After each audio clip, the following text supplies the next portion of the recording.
ইরানে পাল্টা হামলা চালানোর হুঁশিয়ারি নেতানিয়াহুর। ইরানে ক্ষেপণাস্ত্র হামলার জবাবে তেহরানে পাল্টা হামলার হুঁশিয়ারি দিয়েছেন ইসরায়েলের প্রধানমন্ত্রী বেনিয়ামিন নেতানিয়াহু। শনিবার 5 অক্টোবর জাতির উদ্দেশ্যে দেয়া এক ভাষণে এ ঘোষণা দিয়েছেন তিনি। এক প্রতিবেদনে দেশটির সংবাদ মাধ্যম টাইমস অফ ইসরায়েলের এ তথ্য জানায়।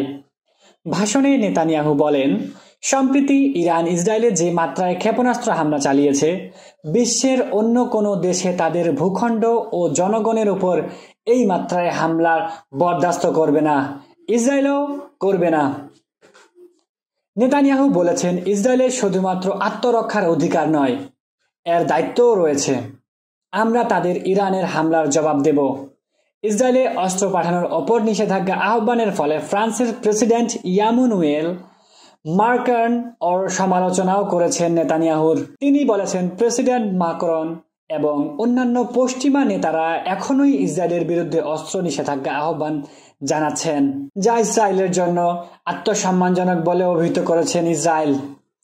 নেতানিয়াহু বলেছেন, কারো সমর্থন থাকুক বা না থাকুক, ইসরায়েল বিজয় পাবেই।